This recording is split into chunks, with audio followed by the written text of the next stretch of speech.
And we finally have been given the Star Wars Episode 7 teaser trailer, and in my opinion, it did not disappoint. I've heard a lot of people say that this trailer doesn't give a story or make any sense at all. Well, that's the point. A teaser trailer is just meant to set up the tone of the future movie, and who knows, we may even get a cinematic trailer soon, possibly in the Super Bowl. But that's all just speculation. As you can see, I am back in Black Ops 2, but this time with a Star Wars themed loadout, and it's based around the loadout of a Stormtrooper. This loadout was created by Chris Spooner Gaming a while ago, so I'll link that video down below, and all credit goes to him for the build. Now, without further ado, let's get talking about the trailer. Now, the first scene that we see is, of course, Tatooine with the desert and the mountain with the dunes. Now, who's ever speaking in the background, I've heard some debate on whether it's Max Boncita or Adam Driver. But I've also heard that Benedict Cumberbatch is doing the voice as well, but he already said that he's not doing the film, so that could be out. Now, who do we see here? A Stormtrooper without his helmet. This is actually great because it leads to believe that they are not clones. There has been debate on whether the Stormtroopers have been clones the entire time, which isn't obvious because the story has already said they weren't clones anymore after the Clone Wars. But this could possibly be a point of view from the Imperial side. From this guy that we see here, we could understand why he enlisted, reasons why he enlisted, and stuff like that. We could actually see it from the Imperial side instead of it being, okay, these are bad guys, they're bad. That's all we know about them. We could actually finally see what it's like from their point of view. As you can see from the Stormtrooper armor as well, it looks heavily updated. So for the future cosplayers, you may want to think about that. But for the new armor, it looks absolutely stunning, and we've seen this. It's actual armor too, and not some CGI crap. The next clip we have looks to be the result if R2-D2 and a destroyer droid had a baby. This is probably more of appealing to children for the time being, but it's actually kind of cute. In the background, you can see what looks to be remnants of pod racers. Could we possibly see pod racing coming back? I don't know. Now, the reason I'm showing clips or screenshots and not the full video is due to copyright reasons, so I'll link the video down in the description if you want to go check it out for yourself or follow along as I speak. But now, back to the teaser trailer. The next few clips are more or less a shift in tone as we go from light scenes to dark scenes. Here we get very quick clips of the updated Stormtroopers, and I've been able to stop a few. This one shows the new updated helmets, which look absolutely badass. From what I've seen, I like these helmets better than the ones that the clones were given in Revenge of the Sith.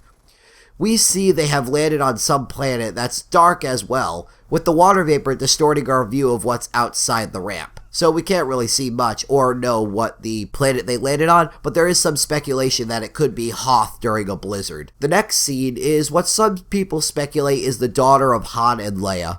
I'm sorry, but I don't know the actress's name.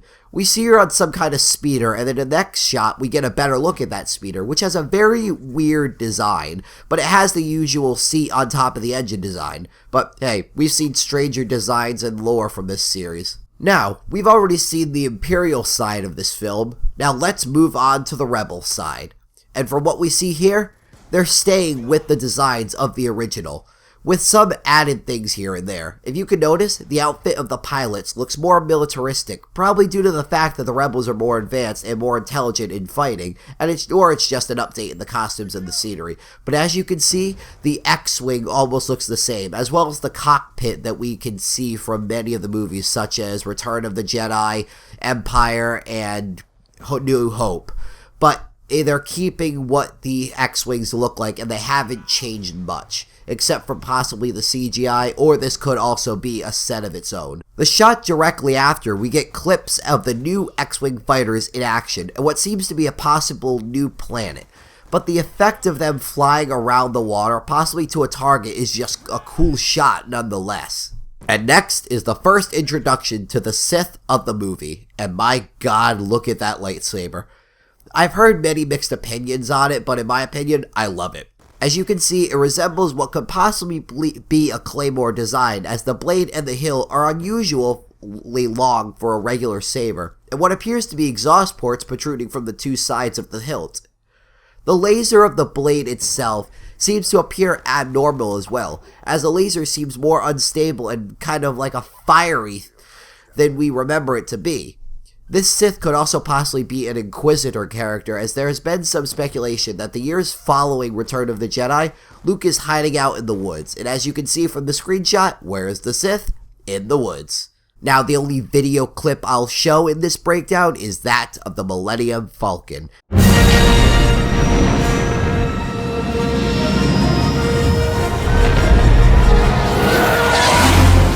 And how can I not? With the updated ability of CGI, this looks absolutely stunning. We get to see TIE Fighters are back as well with their signature engine sound too. If you notice as well, the Falcon looks different. If any of you remember, the sensor dish in episode 6 was knocked off. So it seems that they're sticking with that, and that the rectangle box where the dish used to be could also be an upgrade from it. But from what I've seen of the Falcon now, she is still the same beauty many of us have fallen in love with since 1977. I hope you enjoyed this breakdown, and I'll be honest, I really don't want to wait a full year for this to be released. I had some speculation about the series being continued, but after finding out the director of the Star Trek reboots was working on it, I was ready to buy my ticket to the theater now. So after seeing the teaser, what are your opinions on it? And what ideas and hints did you take from the trailer? Leave a comment down below and let's start a conversation. Thank you all for watching, and I'll talk to you all later. May the Force be with you. Always.